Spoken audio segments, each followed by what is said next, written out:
Broadcasting from London, Ontario, Canada, this is Journeys with the No Schedule Man.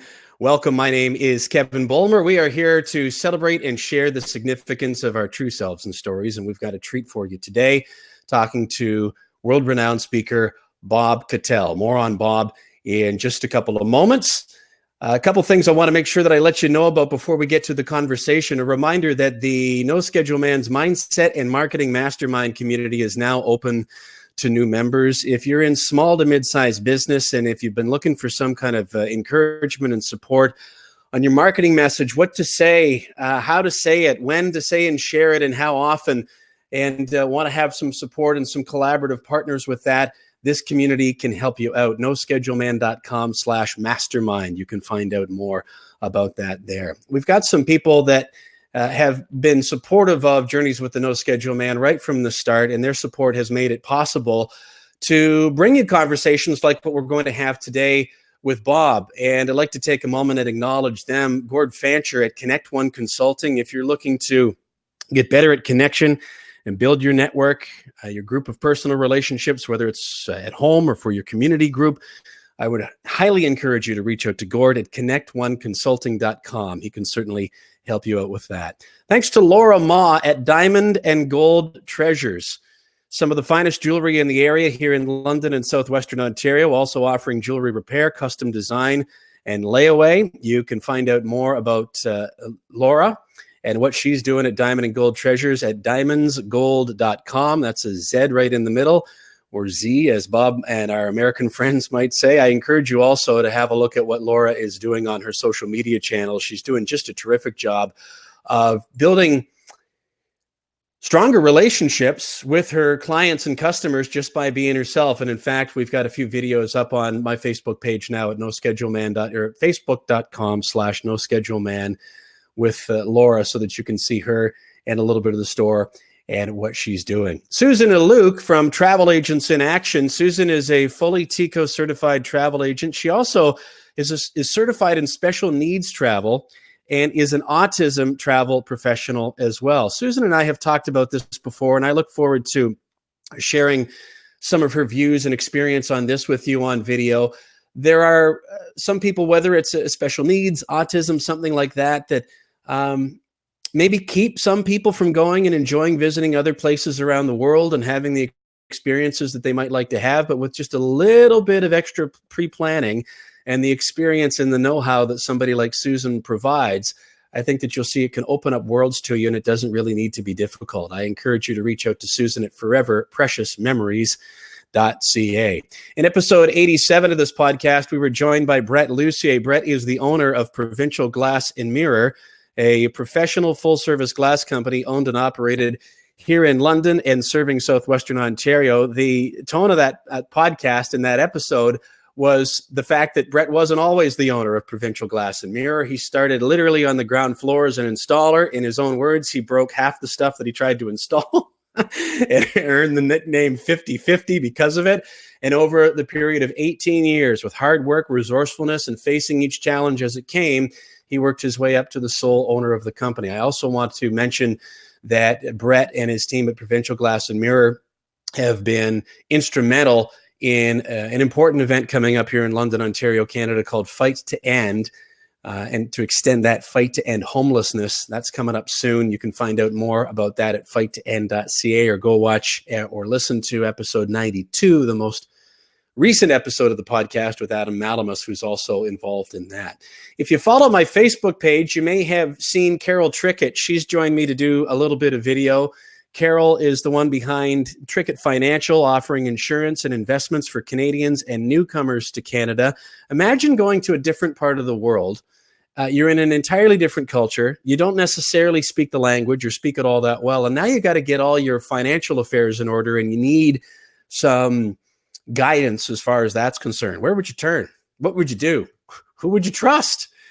Well, Carol does that for people here in Canada and just does an absolutely wonderful job. TrickettFinancial.com will connect you with Carol. And finally, Mo Mondays London, the inspirational event series run here in London, Ontario, Canada, hosted by yours truly. Think TEDx meets The Tonight Show. and you'll be at least in the ballpark. We run an event once every month with 4 different storytellers, plus myself. It is always an uplifting evening of just real people sharing real stories, providing real inspiration, encouragement, and empowerment to each other. You can find out more at momondays.com/London. We would love to see you. In just a few weeks from the time that we're recording this video, we're going to be visited by one of the absolute masters of the craft of speaking from stage. He's going to be here at Awesomepreneurzan London on November 25th. It's a really great pleasure and an honor of mine to be involved in Awesomepreneurs as the strategic marketing coach. And Bob Kittell is going to be here in London, Ontario. You don't need to be in London, though, to connect with Bob. He was just giving me a bit of an overview of his flight itinerary over the next little while. And as you may know, he's been all around the world, and I'm sure will continue to travel in that style as he goes forward. Bob's, as I said, a master of the craft of speaking from stage. His interactive, entertaining presentations on memory, mindfulness, and the power of human connection have inspired audiences all around the world. For the past 3 decades, Bob's been touring around and kicking off arena-sized events like Get Motivated and the Power of Success with Anthony Robbins across Canada, the US, and Europe. Bob has toured with Zig Ziglar, Colin Powell, the likes of Brian Tracy, football stars like Terry Bradshaw, Joe Montana, the famous coach Lou Holtz. He's toured with 4 United States presidents in over 300 cities nationally and internationally. And as I mentioned, he's going to be here in London, Ontario, Canada on Monday, November 25th. And he set aside some time in his schedule to join us here today. Bob, how often, welcome, by the way, thank you. How often do you find that you need to take a pause just to even shake yourself and remember exactly what city you happen to be in? Oh, sometimes I have to look at the telephone to see where the heck I am. Yeah, I don't, when my kids were growing up, I was only gone 3 to 6 days a month, and that was it. The rest of the time I was home with the kids, but they grew up, and I sat there going, maybe I'll just speak more. So now I'm speaking more. I'm at 4.2 million miles on Delta, but it took 28 years to get there. I'm wondering, going back into those 3 decades, the 28 years and everything that came together, the alchemy of you doing what you do, how would you describe what your life was like and how it felt, Bob, prior to discovering what I'll refer to as the art of the pause? What was life and work like prior to that? Well, my son kind of said it. He goes, Dad, our whole life you've been go, go, go, intense, driven. I was pretty intense and driven, and I didn't pause. From the time I woke up to the time I went to bed, it was nonstop. In fact, back when I was 30 years old, I once went to the hospital with an arrhythmia. And the doctor asked me, well, have you been drinking? Do you smoke? And I was going, no, no, no, no, no. Then he finally said, are you under stress? And I go, no. And my wife and 2 salesmen laughed and go, what? What are you guys talking about? I'm not under stress. And the doctor looked at me and says, Bob, let me tell you what a blind spot is. You are so wound up. He said, you're going to have to learn how to relax. So that's pretty much what it was like from probably up until just a few years ago.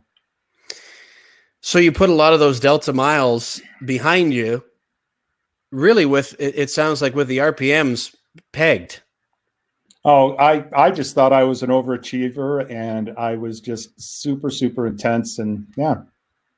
I've started there because here I'm always hesitant sometimes to read somebody's resume or their CV or their LinkedIn profile. They've done this and this and this and this. I think we need to certainly be proud of the experience and the accomplishments that we've had, but we're all just people, and we're all, I think, looking for our own version of what we might call fulfillment or contentment. And it's an easy trap to start to compare accomplishments and talk about how many miles we've logged and people we've been in front of, or however that might look with whatever we do, and stop and have, versus maybe stopping and having that pause and just asking, how am I feeling? Like, why am I doing all of these things to begin with? What's sort of the end goal in mind here? Like, to what extent did you realize that I don't want to say that you weren't happy, but there definitely has been a change. Would you say that you're happier now than you were? Well, somebody asked me the question, Bob, what was your favorite year of life? And I go, the last year, the last 360 days, because I've kept a journal since I was a freshman in college. And this last year is the first time I'm not looking at the words sad, depressed, anxiety, panic. Those words have disappeared. So something happened where it shifted and I just completely calmed down. So this is the best year. All those other years I was staying busy so I wouldn't have to deal with the yuck that was under the surface. And yet you're in front of people, countless tens of thousands, maybe millions of people over the years, that you are trying to uplift, encourage, and empower. And on the inside, you're still dealing with that anxiety and the racing thoughts and the go, go, go. How much did that actually drive you further from your own sense of self? I don't think I even knew what self was back then. All Really? I knew is in the past, it used to be I'm getting on those stages because I need the adoration and the accolades of others. And when they laughed, I would go, oh, I'm somebody. But then I would leave the arena and get out of there as fast as I could. And then one day, about maybe 3 years ago, it shifted. And I went, oh my gosh, I actually like people. And instead of ripping out of there, I stay till the last person wants to talk to me. And there was just a shift inside from that healing of my repressed memories. How, if at all, has it changed what you do when you're on the stage? Well, it is kind of interesting because I talk about how I used to be like a mosquito on cocaine. And I explain it now. I go, guys, I look like a mosquito on cocaine on the stage because I know that's how I can keep your attention. I've learned to do that. But if you talk to me one-on-one, it used to be like this. Hey, yeah, let's have a discussion. This is going to be fun. Yeah. And I couldn't turn that off because I was the cortisol inside, which is a stress hormone, was so wound up. It was like I looked like I had 3 Red Bulls back to back. So that would be the biggest difference. And that my friends and my family have just seen this amazing shift. And they were the ones who reflected it back to me. Dad, you're different. You used to be like a mosquito on cocaine and you couldn't sit still for more than 5 minutes. And geez, you just sat here with me for over an hour. What do you think you were trying to do by driving so hard and going so quickly? Oh, I was just trying to be the best on the planet. And actually, I was driven by the girl. If I just make enough money, I'll get the girl. But then I got the girl and I go, that didn't do it. It's kind of like this thing about if I just have, I ask my audiences this. I go, what thing out there are people chasing because they think it's going to make them feel good inside? Money, relationships, power, fame, adoration, control, whatever. Are there people that get all of that and they're still miserable? Well, yeah, because they're looking in the wrong direction. They think it's out there when my coach got me to finally go, Bob, it's already in here. You just got to start looking inside instead of looking out there for it. I'm still kind of stuck on the mosquito on cocaine thing. And I'm thinking too, well, with some of the company that you've been keeping over the last few decades, one of the stories that's coming into my mind, Bob, have you ever crossed paths with John Assaraf in your travels? I haven't. So John, I've enjoyed taking some of his programs and view him as a bit of a mentor. But I remember him telling a story about how when he first came across Tony Robbins, Tony scared the hell out of him because of how intense his energy was. So I'm just trying to envision you as a sort of a self-described mosquito on cocaine with somebody with that kind of energy and power. And I think that somebody like myself could show up at an event as an attendee where there's you and there's Tony and there may be some others, and just kind of get fueled up and get some different perspective and get some ideas. But I haven't really paused to think about what that dynamic is like for you guys, having to output all that energy and take in the energy of the crowd and sort through all of your own things and be around the energy of each other. What's that like? How do you calibrate that? I don't even notice that. Everything that you just said, like when Tony is up on stage, I'm just sitting there going, that's interesting. And that's because I understand a lot about psychology now. And I just go, oh, okay, well, this is how you get a crowd all fired up. You use loud music. Loud music releases dopamine in your brain. So you get a crowd together all, doing something like football games. You get them chanting, they get them fired up. So there's things you can do.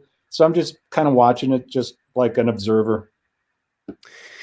It's interesting. How much are you enjoying? You said that the most recent year of your life, the last 365 days has been the best? How much more are you enjoying what you do now than you were, if at all? Oh, I enjoy it way more because I'm not there with an expectation or outcome. The thing that I just seem to love is watching people wake up and go, oh, for instance, in the schools. And I just got feedback from all these sixth graders. And this is the part I go, can somebody make you mad? And a bunch of kids go, yeah. In fact, a bunch of the airmen said, yeah. I said, if I ask that question to 500 psychologists, not one person is going to raise their hand. It's like the little girl who says to their mother, Mommy, where are all the stupid idiot drivers today? They only come out when your father's driving. So I said, we're going to change the words. You made me mad to I am feeling, because I am, it's coming from inside. The anger comes from inside. The hurt comes from inside. And we stop blaming people out there. And that shift all by itself, that nobody makes you something, somebody can create a trigger. And then you go, ah. So that's a big switch and when they go, oh, and they get it, and then I get the feedback that a sixth grader knows they can't blame anyone out there, that it's the anger's in me. Can I tell one little story on that? Please. I was going to wonder what I'd say when you said, no, don't do that. You never know.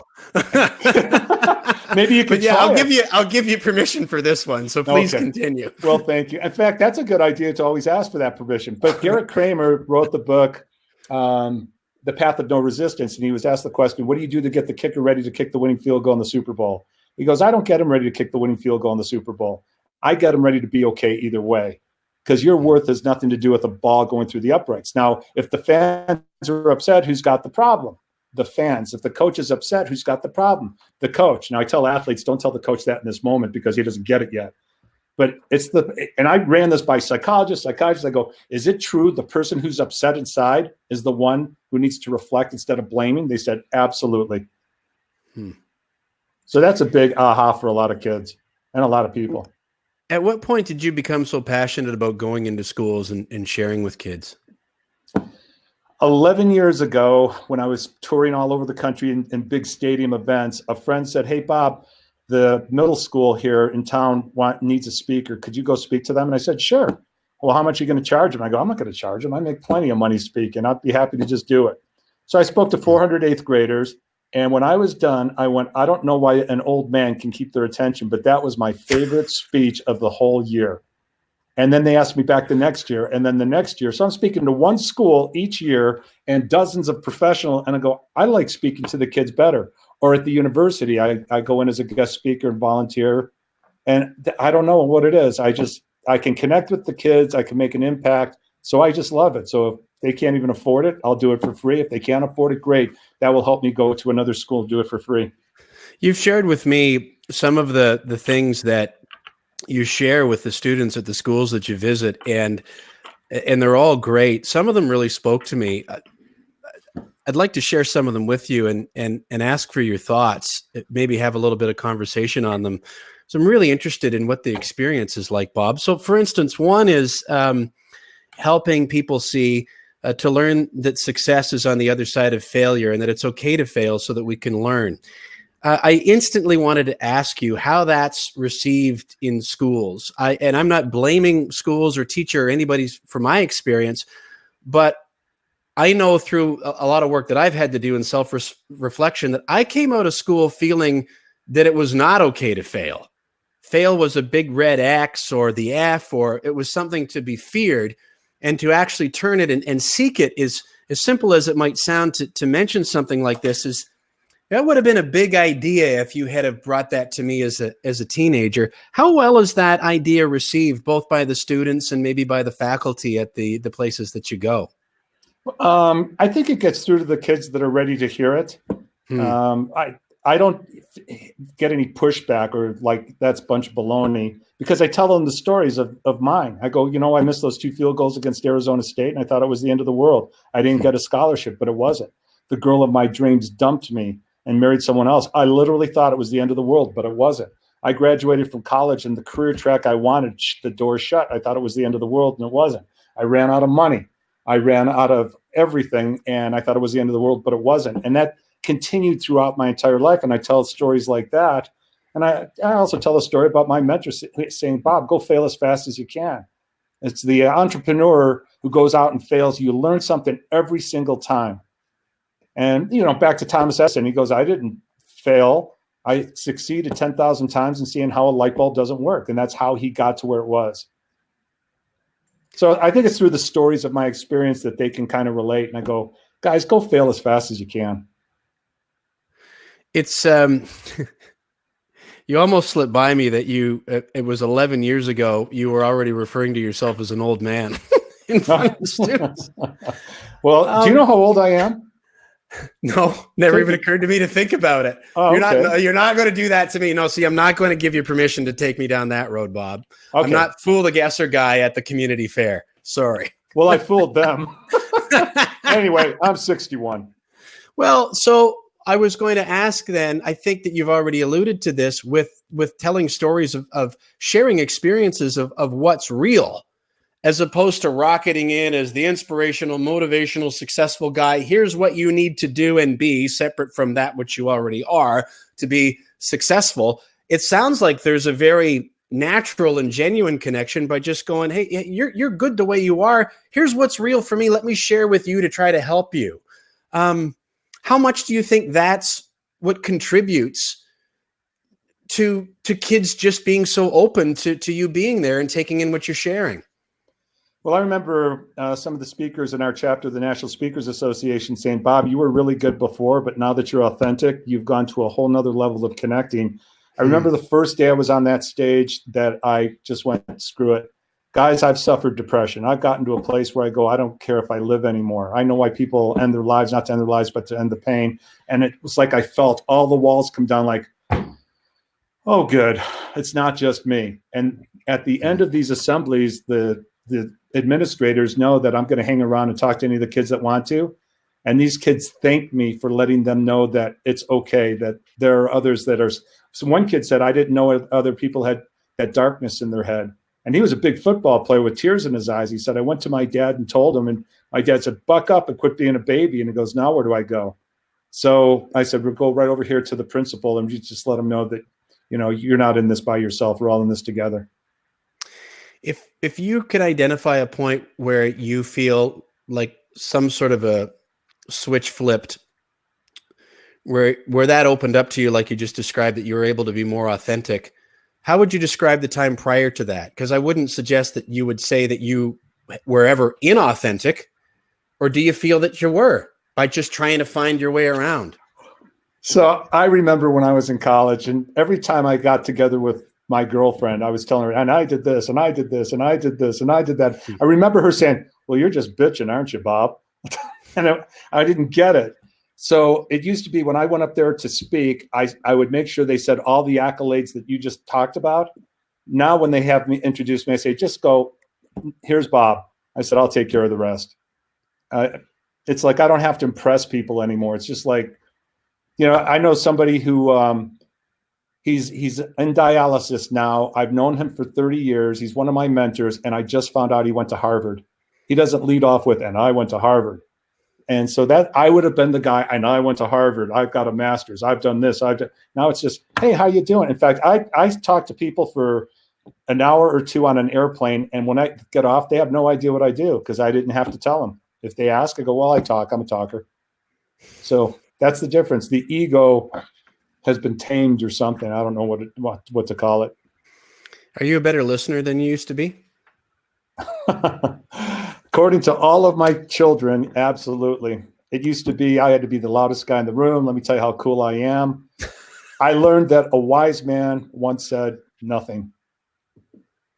So yeah, in fact, in listening, I will be teaching you guys when I come to London about how to listen. And part of that is waiting 3 seconds when the other person's done talking because they might have more to say.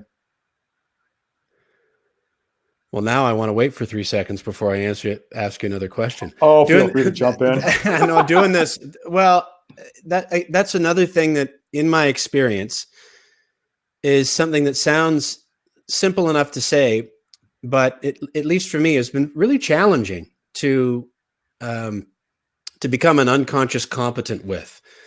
One of the things that I enjoy most about this podcast is it's one of the only things that will shut me up for more than 30 seconds at a time because I am listening to what other people have to say. But I do find myself, Bob, listening to people and forming my response or wanting to jump in, like firing the tennis ball back over the net. But back to where we started, when I'm aware of that pause, and I can even be asking, am I actually listening to this person? Or am I thinking about my side of this? And it's happening more and more, but I feel like I'm still kind of on baby deer legs with this. But when you can get that pause and really find yourself tuned into that other person for no other reason, but because you're really just trying to hear them without necessarily trying to fix something or trying to respond, it's amazing how that just quiets the mind with everything else and hauls you completely into that present moment. I don't know about you, but it's taken me 45 years to even get a little taste of that. What about you? I'm going to be talking about that specifically and showing and demonstrating how to get connected and listen. Basically, it is, if you are holding a thought in your head while I'm talking to you, we're not connected. But it's in the pause what bubbles up next. Instead of going, and like a good neighbor, State Farm is there, going, and like a good neighbor, and we pause. And then something else bubbles up, like in the shower or while you're driving, or that aha that pops up. Well, those more ahas pop up if you give it a chance to not go to the first thought that pops into your head. What else do you think, Bob, goes on in that pause? Well, what the kids really like about the pause, because I was just reading the feedback from them, that it gives them a chance to not get angry and lose it. So if they feel that trigger, I go pause, and maybe you'll see something you didn't see before. And it gives them a chance to not react, but to just, because when somebody's angry, the blood leaves their frontal lobe, and they will say and do things they normally wouldn't say or do, right? And they're not going to hear a thing you have to say. So I always wait. If somebody's yelling at me, I'm just sitting there very interested, very curious, because they go, oh, they're angry. They're in pain, because anger is a secondary emotion covering pain. And so I wait till they go, and then we can have a conversation. And many times they'll go, dude, I'm really sorry I screamed at you like that. Not a problem.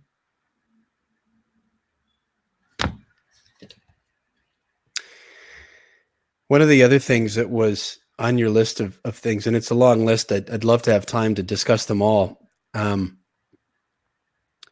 But one of the things that I highlighted is about how we go further helping each other out than tearing each other down. And what you just described, I use the analogy of a tennis match. And if somebody is angry or they do or say something hurtful, what's that old saying, Bob, of hurt people hurt people?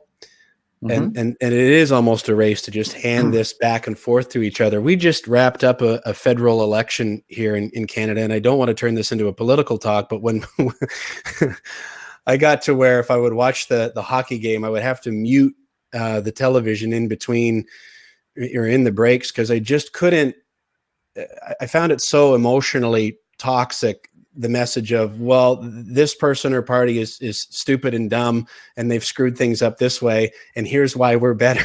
And I thought, what sort of an example are we setting? And that sounds like victim speak and blame talk. And Canada, we're not the only ones that do that. I see a lot of that going on down south as well. But so when we have some of our leaders that are pointing fingers and casting blame and tearing others down to try to build themselves up, how do students process that when you try to share?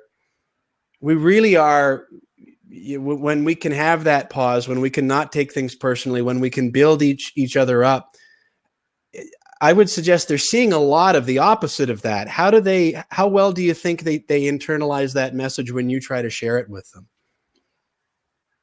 From the feedback, some of them are getting it, some of them don't get it yet. I keep going back to the one who's upset as the problem. So if you look out there in the world, this group's upset with this group. Well, who's got the problem? Both groups at that point. And it goes all the way to the top, and we see it everywhere. That's why we were taught. Watch any movie, you complete me. The professor from University of Texas says nobody completes you. You need to find the complete. It's a codependency. Remember codependency? I didn't even know about it till my 50s, that it wasn't my responsibility to make somebody else happy. It's my responsibility to make. In fact, I got to tell you one of these. You ready for this? See if you can wrap your head around this one. A really good friend of mine said years ago, he realized with codependency that if my wife said, you owe me an apology, the worst thing I could do for our relationship is to give her an apology, because I Wow. would be validating that it's my responsibility to make her happy or content. So he did this instead. He sat down, he looked her in the eyes, and he said, so what's wrong? Well, you said blah, blah, blah. What do you think I meant when I said blah, blah, blah? And then she told him. And he said, honey, if that's what I meant, you need to divorce me right now because I'm a sociopath. Can I tell you what I meant when I said blah, blah, blah? Well, okay. And then he told her, and she goes, oh. So, codependency, I didn't learn it till I was in my 50s. I've got 2 girls that already understand it. It's waking people up to take responsibility for how they're feeling. And I don't know, one person at a time, eh? Well, I often feel, even just selfishly from my own experience, Bob, let alone hearing those of people like you and learning from others, that we human beings are not nearly as good at communicating effectively as we think we are. That oftentimes we don't even really know what we're saying to ourselves and what the effect of that is, let alone a really, really simple trap that we often fall into on a daily basis, like what you just shared. And then if those things are true of just one human to another, and with the example you shared, you're talking about 2 people that love each other very much and want to support and be happy with each other. Now you introduce these devices. I was looking for my smartphone. I'm happy that it's not within reach, but that's amped up all of these challenges exponentially, I would say. And it seems to have really become a passion of yours to help people see the dangers of the tech addiction and what this technology is doing to us. At what point did that really start to become important to you to share about? When my daughter said to me, Dad, would you get me a flip phone? And I even have a clip of it because I just did a 1 minute with Bob with her on it. I said, well, why? She goes, I don't know why, but it's depressing me. It's making me anxious. So I started studying about what she was talking about. And I went, oh my gosh, I'm addicted to my phone too. And so I got unaddicted from mine because I still was having all this anxiety 2 years ago. And that was a contributing factor, kind of like drinking too many Red Bulls. I mean, there's some things we can do physically to calm ourselves down instead of amp ourselves up. And so in reading so much about it and studying it and everything, one day a publisher or a radio station calls me. We understand you're a tech addiction expert. And I go, I am. Can we interview you? So we talked, and I knew way more than they did. So I accidentally became a tech addiction expert for, talking to all these radio stations all over the country on, my take on this. So a couple of years ago, and it was my own daughter. There's another speaker that I'm aware of in our area. He said he woke up when his little girl, like 4 years old, said, Daddy, do you love your smartphone more than me? So when I'm in the schools, I ask these kids, how many of you have parents that are ignoring you on a daily basis because they keep looking at their phones? All the hands go up. And these kids, when I get their feedback, said their number one thing, if they could change with their parents, is get them to put the phone away when they're talking to them. That's really interesting, isn't it? I'm generalizing. Wait a second. I'll be with you in a minute. See, here we go. So you see how how that would make someone feel? And little children are just sitting there going, Mom, Mom, Mom. Yeah. Okay. It's this is an irresponsible generalization, but isn't it in a lot of cases the parents that are accusing the kids of being too addicted to their screens? Yeah, I'm going to hand you a bottle of liquor and then tell you that you're responsible for drinking too much because a child doesn't have a filter to know when to stop. But now let's give the parents a break. They didn't know either. Yeah. I have actually introduced this idea to parents. I had one mother who was ready to rip my head off, and her husband. What are you doing? Get my wife all upset. And I'm not saying you're a bad parent. I'm saying, look, maybe you didn't know this, but if somebody's addicted to electronics, there's this one person that said, why aren't parents doing more? Because if you're addicted, addiction hampers judgment, and you don't want to see it. I had one mother just say, I just guess I'm a bad mom then. And she went back to her phone with her two little toddlers on their phones. So it goes both ways. It just depends if somebody's ready or not. And it took me 2 years with my older kids to finally get them to look at this. My oldest works in the tech world, and he finally, with that article that I sent you, he finally said, Dad, I'm ready to read all those other articles. You're right. I have headaches. I have stomach aches. My eyes are drying up. He goes, I'm wired up so intensely. He goes, I'm willing to look at it. Let's give a little bit of an overview of that article. Are you referring to the one about how the screen time with toddlers and infants is starting to affects the white matter in people's brains that affects areas like language and cognition and things like that? Yeah. In fact, 2 weeks ago, I was at an event with all of the counselors, school counselors in the state of Utah. And after me was a neuroscientist. And she scared the crap out of me. And I've been talking about this for 2 years. She says it changes the brain chemistry in these developing brains. It creates it's covered with cortisol. She's talking all of the neuroscience behind it, but she said basically it changes mood, it changes their health, it changes the way they learn. We're having more nuclear moments with our kids in schools all the way down to 5th grade. It's a real concern, but it's way bigger than I thought after I listened to her. I called all my kids after that and said, you go get blue light filter glasses now. By the way, I said, it's a great tool, but if this tool is using you, if this were a hammer, it's a great tool. But if I'm hitting myself in the head and getting brain damage, not a good idea. This is giving our kids and us brain damage. So at least the blue light filter glasses when you're on your electronics, and that's at least a good start. A few minutes ago, you mentioned how you felt like you had become addicted and that you became unaddicted. What did that look like for you? What did you have to do to still be able to use technology in your smartphone as part of your day-to-day life and work, but distance yourself from feeling like you were tied to it at addiction level? What was that like? Well, I was playing games on my phone all the time. If I was driving, I'd have to pick it up. So to get unaddicted, you set a goal to go 15 minutes without looking at it. And I let everyone know, guys, I'm not going to just, every time I get an alert, I'm not going to check my phone anymore. I'll look at it once an hour, and I'll put a timer on it that I'm only going to be on the phone for 1 minute. I got off of all social media because there's a direct correlation between social media and addiction and depression. When I get in the car, I throw it in the trunk. Can't even see it. These were some of the steps in getting off of it. When I turned my phone into black and white or grayscale, so it's not so interesting. And that's a great way to start with your toddlers and kids. You don't want to go cold turkey because they might go right into trauma, just like you took them off of alcohol. So it was in doing all those things that eventually I didn't have to. I can leave it at home, go out to dinner with my kids, and when I get home, I'll see what's going on. When I saw the article that you sent, what I'll do is I'll post a link to it. Would it be okay if I did that, Bob? If I share that article when we post this episode as a blog post? This is number 93. Would it be okay to share that article? Sure. So that the people can see for themselves. I thought back to 16 years ago. My oldest son is now 16. And remembering what a revelation these little portable DVD machines were. And there were and are these video series.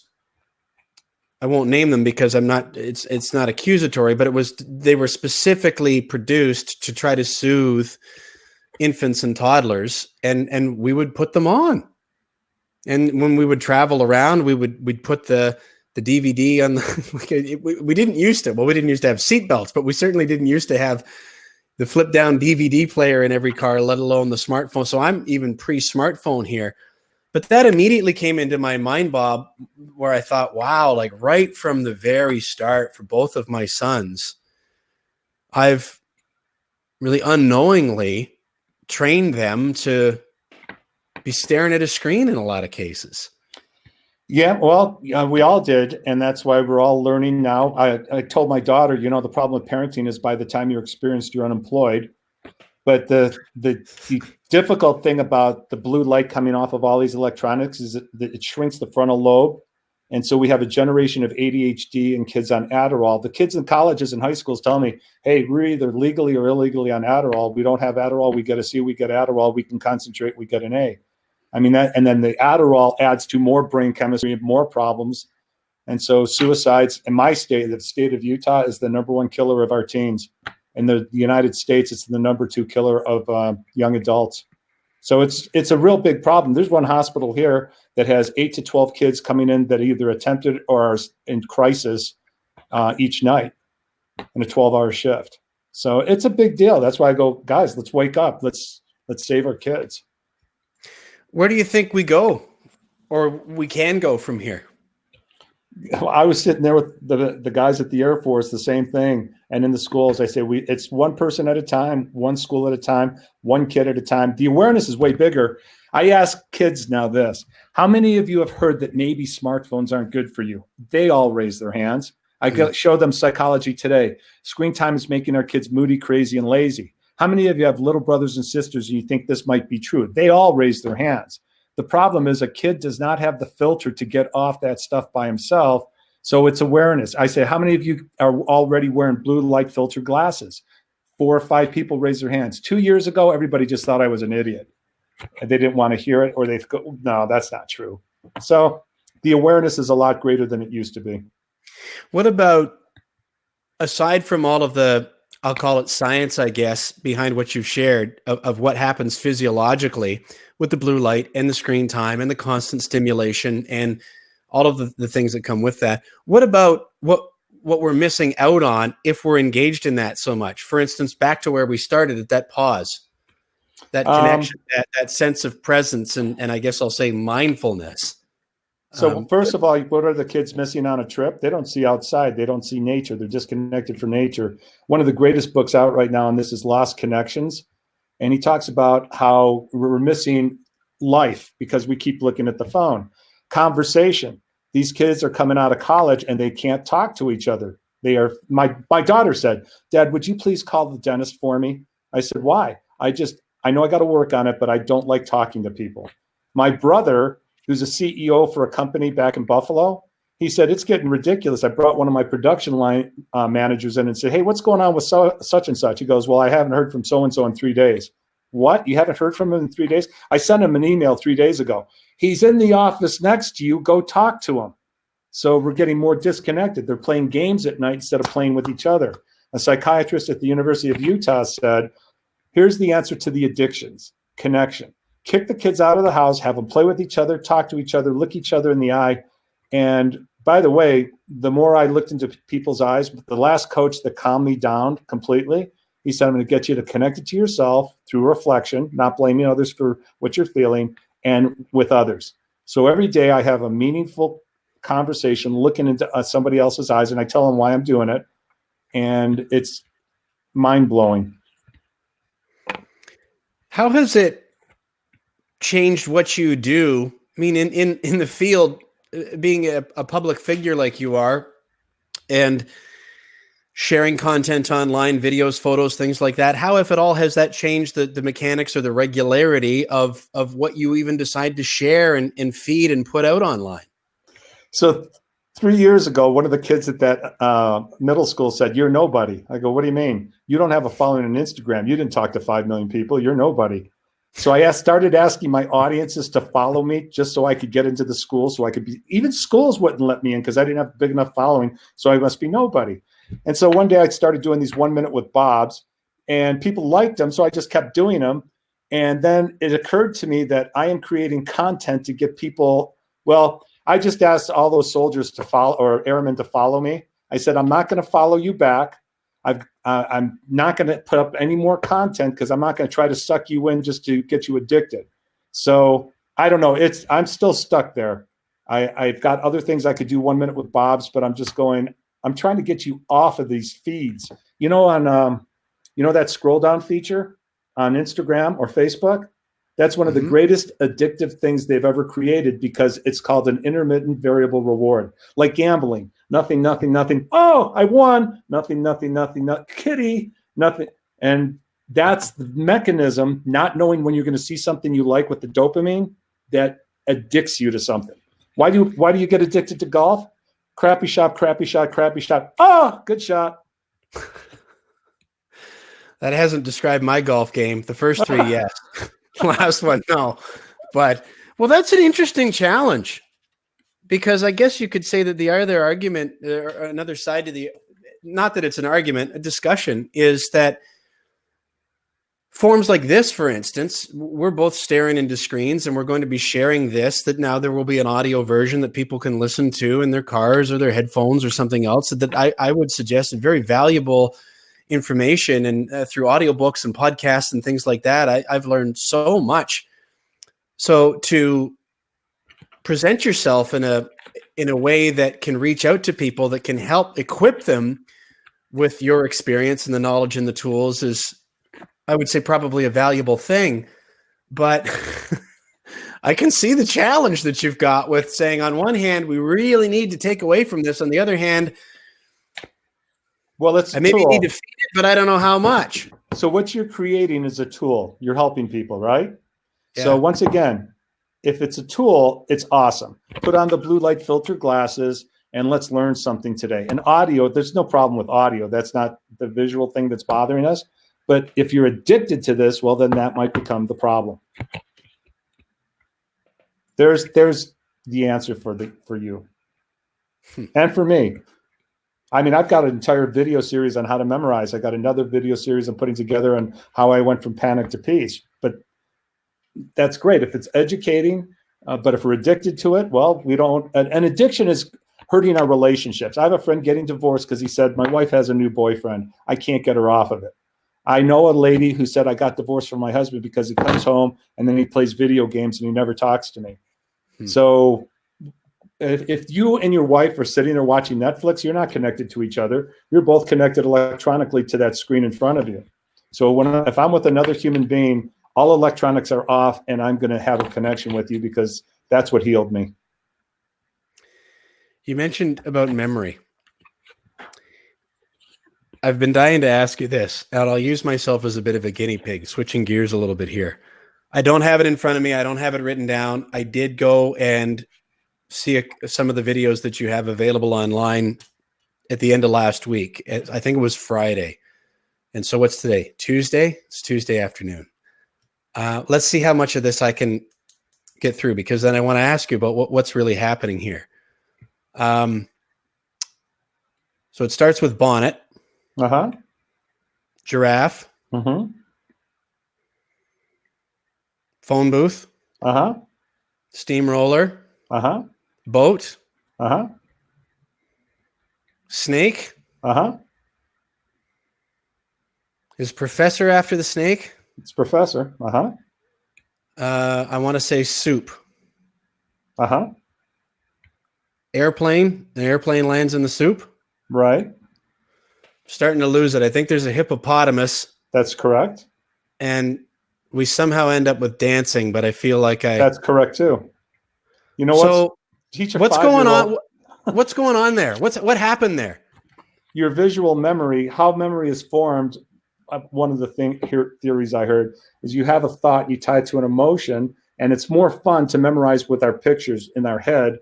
Because what you were doing, you actually visualized. I see a professor in the bottom of a bowl of soup, and it's Campbell's soup, and he's gurgling through his presentation. By seeing it in our mind, that's stronger than the Bradshaw Revolution was in 1917. That's the worst way to memorize, and it's boring. So you have more fun. So that little bonnet giraffe exercise, that was the first one I ever went through, and I went, holy cow, I could do a lot better in school if I only knew how to do this.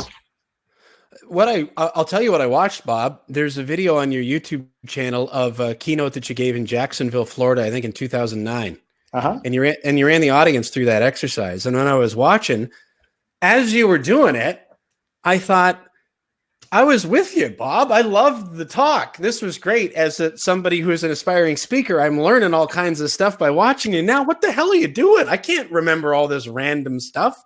And then after you wrapped it up, I was intrigued by it. And I thought, And then it was the next day and the day after, I caught myself thinking back to it and thinking, and I'll post a link to this one as well so people can see, of actually making the motion of tying this bonnet on, and then it just started to roll forward. And I became fascinated. I thought, what's actually happening there? I've never seen anybody do anything quite like that, Bob. Well, it's fun when you have a bunch of elementary kids and they're all going, okay, what did I put on my head? And they all yell out, bonnet. And after bonnet is a giraffe. And after giraffe is and the teachers are all looking at the kids going, you got to be kidding me. So it's pretty fun. But I've been doing it for 30 years and it's still not in our schools, but it's in Europe. They teach memory skills like this over there. And I don't know why this isn't in every school. So when I go to the school, I just give everybody my whole course for free. I mean, that's the best I can do, right? I don't have a better suggestion. Yeah. How's that? With something like that, one thing leads to the other. And what was the term that the visual on the memory? What was the term? Visualization. How could you take something like that and apply that toward whatever it is that you're looking to memorize? I'll give you an example. I have 100 quotes memorized. I have 100 quotes memorized that I put up on a screen and I'm not looking at it. Well, choose a number from 100 to 200. Just say one. 187. 187. That is 55. I can't tell you what the exact formula for success is, but I can tell you what it is for failure. Don't try anything. Quote 127. Well, quote 130. Children are like wet cement. Whatever falls on them leaves an impression. Quote 133. Children are not things to be molded, but people to be unfolded. Do you procrastinate? Who of us thinks we can more easily do twice tomorrow what we didn't do once today? Donald Trump was 2.5 hours late to an event with 5,000 women back in 2007. I had already spoken. We found out his plane, something was wrong. The promoter was going nuts. I said, I'll go out there with my quotes. And I threw them up. Hey, anybody who stumps me, I'll give you $20. And somebody would call out a number. I'd tell them the quote. Then I had a story that went with it. And I kept everybody's attention because I had this all in my head. But names and faces. That's what I was just going to ask, is that's one area, especially where I have tried to get better, is remembering people's names. I'll reintroduce myself to somebody a year after we already did that, but just trying to hang on to a name. How could we use something like what you've just shown to do something as simple as that? When I'm coming to London, I'm going to have you remember a whole bunch of people's names. I'll show you how, but I'll do it right now. So with the first name is get the name, repeat the name. So you would say, hey, so what's your name? And I go, Bob. And then you would repeat it. Bob, where are you from? So while you got me to repeat the name, you're looking at me going, what's the first facial feature that's getting my attention? And it might be this little hole in my nose. Can you see that? So maybe that caught your attention first. The next time you see me, that's going to catch your attention first. And you see a little bobber bobbing up and down on my nose. Or like John, maybe John's got these floppy ears. You see a toilet hanging from his ear. Okay. So I've done that. I used to do this with magazines and just practice, and I got better and better at it. So we'll be doing that. But Kevin, right? So I look at Kevin, and actually the first thing that catches my attention is your eyebrows. So I know a Kevin who is a hockey player. I see him skating down your eyebrow, slap shot. So the next time I see you, oh, look at his eyebrow. It's Kevin. Well, at least they don't have a toilet hanging from my earlobe, so I'll take the eyebrow thing. Well, if your name was John, that's what we would have a little toilet on your eyebrow. Yeah, that's really neat. So you've mentioned that when you come here to London that you're going to go over some of that. What else? I know that you're looking to speak to some of the schools, but in terms of when you get here and visit us at Awesomepreneurs London, what can people expect to enjoy that night? Oh, we'll talk about memory, like with the memory portion, like how to remember people's names, very important, right? And 4 or 5 things about them. Yeah, I mean, what if I could tell you, say, hey, how's your wife? And I name her. Or how's your son? Is he still playing soccer? And I name it. There's the publisher who published my book.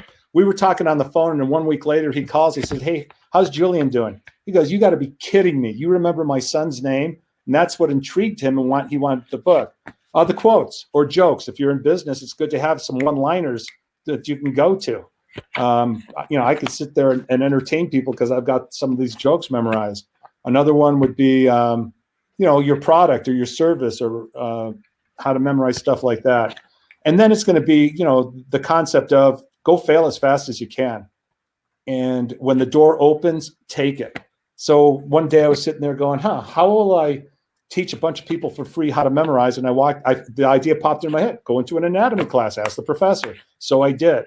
And I ended up teaching 3,000 college students on campus for free. Then I thought, I wonder if people would pay for this. So I went door to door. Nobody had ever done it before. I went door to door. Hey, you guys, I'm doing a memory seminar. Would you like to have more free time to do what you want to do and spend less time studying? And I was killing it. Then I thought, I'll go to other universities. So when the door, can I tell you a door that didn't work, just as an example? Because I'm not afraid of failure. 3 years ago, I have a friend who said, Bob, she's got a talent agency. You would be perfect for commercials. I can get you auditions all over the place. And I went, oh, well, the door's opening. Okay, I took acting when I was in college. I went to a class. A friend of mine teaches how to act in front of a camera.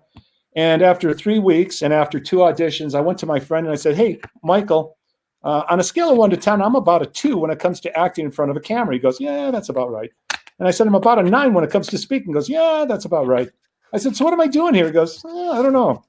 But I only found out I wasn't good at it and I didn't like it by trying it.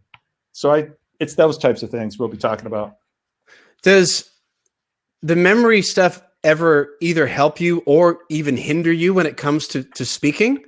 Because I'm wondering about, because you've got a pretty urgent pace. There's a real energy to when you talk, and there's not a lot of and ah in there. We're moving ahead, and I really admire it. And I found myself wondering how much of that are notes that you know that you're going to hit, and versus like I don't assume that you've got every single word memorized and planned out, or do you?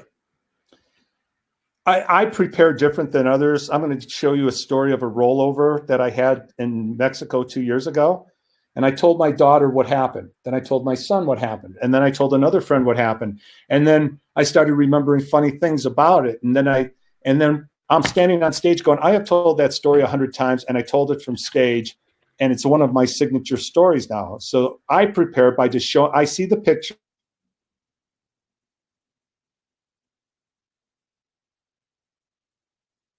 Story to others. I just knew it. I've never written out a speech, ever. I wanted to ask you about, before our time runs up, coming here to London and Awesomepreneurs, and more specifically, when you connect with somebody like our mutual friend, Kyle Blythe. One of the other videos that I saw of yours that was some time ago, I think you were in Edmonton and you were just sitting in what looked like was going to be the conference setup for that day. And the video was simply just you recognizing people that you had met and that you appreciated connecting with and what you were doing for each other. And one of the people that you mentioned was Kyle. From Awesomepreneurs. And for anybody that doesn't know, I guess, well, maybe it would be interesting to hear this from your perspective. The question that I'm leading up to is what is it about those kinds of situations that fires up something in you that you see that you want to be a part of and support? We'll get to that. This is this isn't good interviewing, but I want to hold that one off for a second and first ask what your perspective is of when Kyle first connected with you and came up to you. What was it? What was that like? What do you remember about it? And why did you feel like this was a situation worth me following up and getting involved in? It goes back to a door open and I stepped through it. I had no idea what Awesomepreneurs was.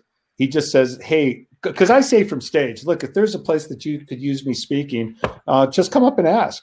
Like, especially schools. I go, if you can get me into a school, that'd be great. Well, Kyle walked up and says, I've got this company. It's called Awesomepreneurs. And he says, and I go, well, let me look at the date. Sure, I'll come.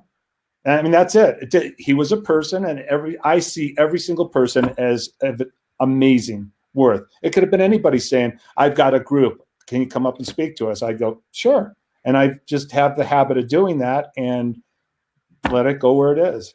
And so Kyle, people keep telling me it's amazing that you would do it. And I just go, I don't think so. I'm just glad and happy you asked. I think you answered both questions in one there. And back to where we started the whole thing, that pause and that connection when what you just described of just really appreciating people and seeing them as amazing. It sounds like you're more connected to yourself and to other people than you ever have been. And all kinds of new opportunities are opening up to you because of it. It seems that way. It just comes to me. I don't go. It is interesting. I remember a day that I thought, what direction should I go in speaking? I was with my coach, and I said, wait, you don't have to answer that. The answer's in me. And I sat there and I started smiling. He goes, what? I said, I don't have to go out there. The seeds have been planted. It's going to come to me. And this is when I wasn't speaking for 5 years because I was trying to heal from my depression and panic and anxiety. And he said, you don't need me anymore. So yeah, you just show up. My whole life is, I got this one part right. If the door opens, I step through it, and I'm not afraid to fail because I'm going to learn something behind that door one way or the other. The analysis of paralysis, I've never had that. Let's go out and make a mistake or meet a person and watch life happen. We're all in this together. Bob, I'm honored that you would take the time and invest it in having this conversation. And I really appreciate everything that you've shared. I know I speak on behalf of a lot of people here in this part of the world who are really excited about you coming back into this area as well. And then we'll have a warm greeting waiting for you. Thank you for everything that you're doing, not just for us, but for people around the world and the example that you're setting. We need, I think, to have just open, honest conversations like this. And I think it takes guts to step forward to say, hey, this is how I was. This is what I've learned. I'm going to share my experiences, both good and what some people might think aren't as good, for the sake of trying to help others so that they can feel better more of the time. It sounds simple when it comes out of my mouth like that. But I still think we need more people doing it. And you're one of the people I view as leading that charge. And I'm grateful. And thank you. And we'll see you in a few weeks here in London, Ontario, and travel safely until then. Thanks, Kevin. And don't forget, it's my honor that you had me on your show. I appreciate it. Thanks, Bob. We'll see you in a few weeks. Okay. All right. Thanks for the time. That's Bob Kittell. He is going to be here in London, Ontario at Awesomepreneurs on November 25th, awesome-preneurs.com, or go to Facebook and you can find the event listings there. I know that tickets and registrations are available now. The event is free to Awesomepreneurs existing members. If you want to buy a membership for the coming year, it will include admission to that event, plus all of the events for the next 12 months. And there are individual tickets, and there's a pair of tickets. There's a special there as well, which is a bit of a discount on a pair of tickets to come see Bob when he's at Awesomepreneurs on November 25th. This is episode 93 of Journeys with the No Schedule Man. As I had mentioned, I will put a blog post to summarize what Bob and I have discussed here up with both the video and all the audio feeds. So once we get this up to iHeartRadio, Apple Podcasts, Google Play Music, Stitcher, and all those kinds of things, as well as YouTube, it'll all be available there. I'll make sure to post the links to the article that we referred to as well, and maybe the video that I referred to of the little memory technique thing that Bob shared that I mentioned in the course of the conversation. So you'll be able to find that at noscheduleman.com on the podcast page. Just look for episode 93. It'll be up there shortly. The entire archive of all of the episodes of this podcast are available at noschedulemanpodcast.com, or as I mentioned, just go to noscheduleman.com and click the podcast page. Our mindset and marketing mastermind community is now open to new members as well. You can find that on the website. There are all kinds of blogs and videos, and of course the email sign up is there as well if you want to stay up to date on future conversations like this one with Bob. Also want to say thank you to Connect One Consulting, Diamond and Gold Treasures, Susan and Luke of Travel Agents in Action. Thanks also to Provincial Glass and Mirror, Trickett Financial, and Mo Mondays London. Thanks also to my buddy Cobb Blythe of Awesomepreneurs for setting this up for Bob and I to talk today. And most of all, thank you to you for investing some time with Bob and with me. I hope you've enjoyed it. I hope you found it valuable. And I hope that we'll see you in the room on November 25th, or that you'll connect with Bob in one of the other cities around the world when he's close to you. Thanks again for watching and listening. On behalf of Bob Kittell, I'm Kevin Bulmer. This is Journeys with the No Schedule Man. We'll see you next time.